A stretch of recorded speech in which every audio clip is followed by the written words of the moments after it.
Hello everyone! As of recording this video, last night I finished my first playthrough of Silent Hill 2, and I want to talk about the game while it's fresh on my mind. Now, there are things I liked, there are some things I didn't like, but all in all I think the game was a good experience, and I do think it's a game that if you're either a fan of the original, just like playing horror games in general, you are going to like this game in some capacity.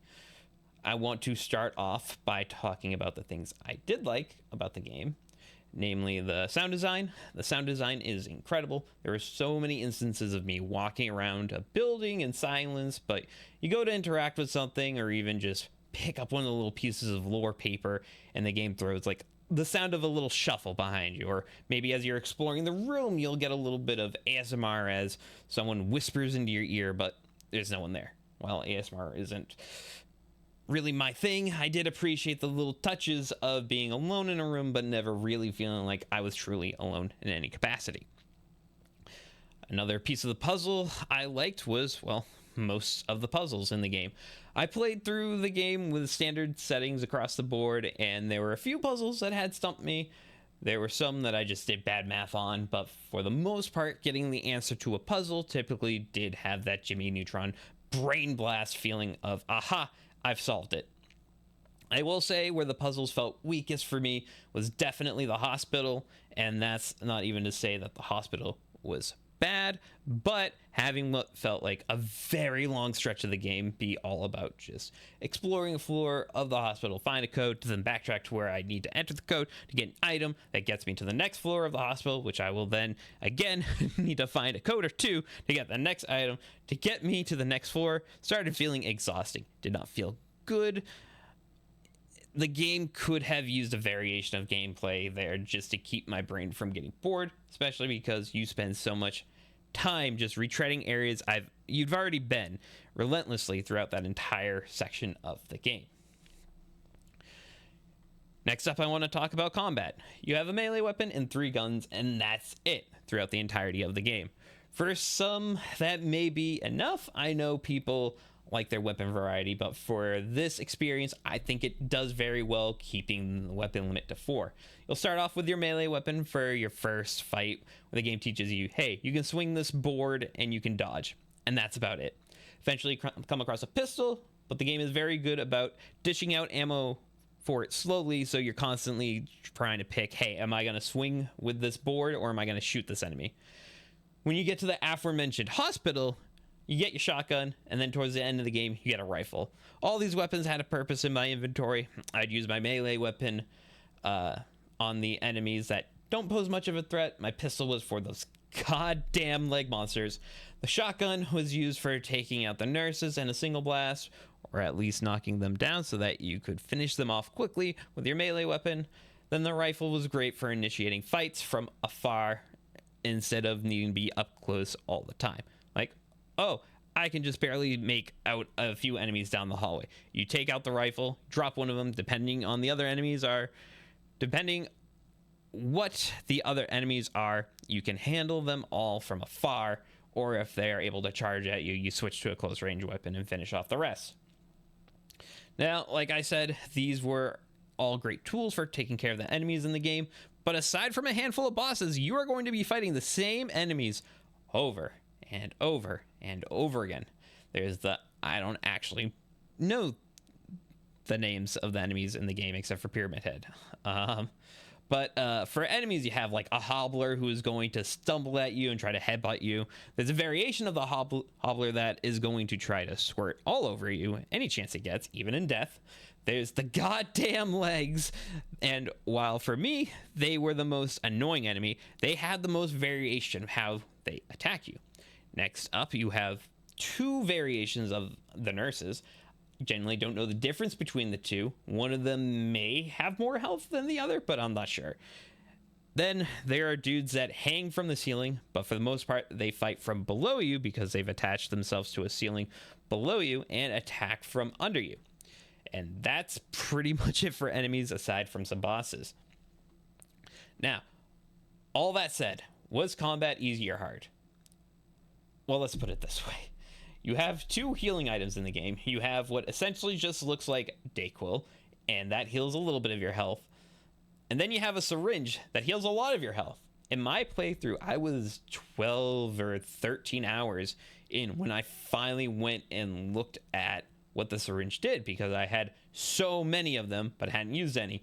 Since it was just called syringe, when picking it up, I just assumed that it was an adrenaline shot that would make me like attack faster or hit harder if I was in a pinch and just stuck with my melee weapon. But no, it was for healing a large chunk of your health. Syringe. Does the syringe like fully heal me? What does it do? If the syringe does it tell me? Does it fucking tell me? I have so many of these because I just assumed it was adrenaline for when I wanted to go crazy with my melee attacks. God damn it. My playthrough of the game ended about 4 hours later. I didn't die once playing this game, and it could just because I was playing on standard difficulty across the board, could be because of the lack of enemy variety.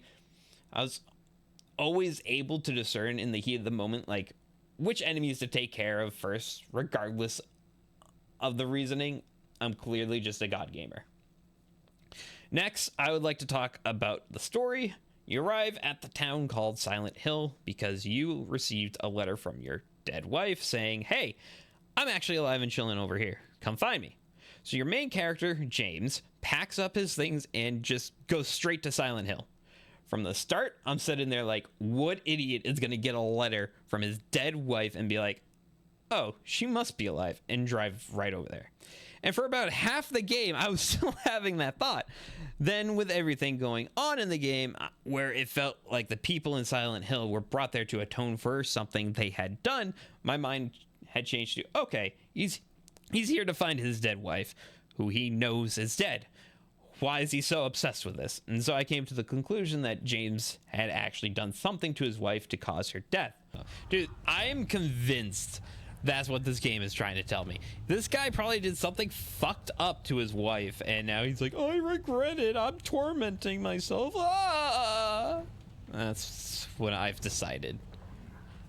For those that know me, when I play a game, the story usually comes like last for me in terms of things I care about in the game. The way I play games is pretty much gameplay is king, and everything surrounding the gameplay should tell the story without interrupting the flow of gameplay. If that makes sense. It probably doesn't, but that's fine. But like, I was invested in the story. I was even picking up pieces of paper and verbally reading it out loud to chat because I was just having a good time with the little tidbits of lore dropped here and there. Now, upon completing the story, you unlock New Game Plus mode, as well as your stats of that playthrough, and it tells you, hey, you got 1 of 8 endings. While I didn't just immediately start another playthrough right there and then, if and when I ever did, it's nice to know I'm capable of getting a different variation of the ending as something to look forward to. Now, there are 2 sections that I want to talk about.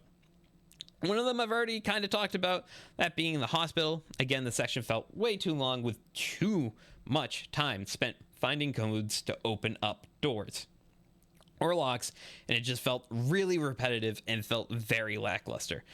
Aside from that being the first place you find your first nurse enemy and the ending of the hospital, I genuinely couldn't tell you anything that really stood out in my mind from that section.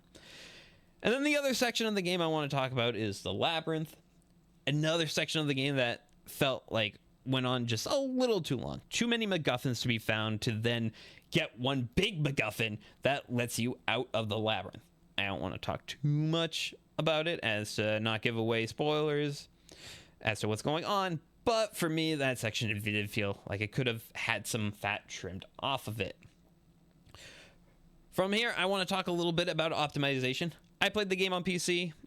I don't have an amazing PC setup, but it's pretty beefy, and the game did stutter quite a bit while playing. At the start of the game, opening and closing the map would cause a lot of stuttering, and at times that felt unplayable because of it. Mostly because in the back of my mind, if that stuttering happened in combat, I would be fucked. As I got further into the game, opening and shining my map would cause an issue, but there were just some areas of the game that were very noticeably choppy, to the point that I had people in chat asking if my internet connection was having an issue, but no, it was the game trying its hardest to chug along. Now, for my final verdict, Silent Hill 2 as a whole was a damn good horror game experience. When I found out they were making this remake, I went back and I tried a little bit of the original on PS2 and then waited for the release. While some things may have disappointed me, I do think fans of horror games will have a great time with this one. If I had to give it a score, it'd be a 7.5, but if they clean up the stuttering issue that I was having, then it would be a solid 8. Yeah, that's pretty much all I wanted to talk about here. I'll catch you guys later.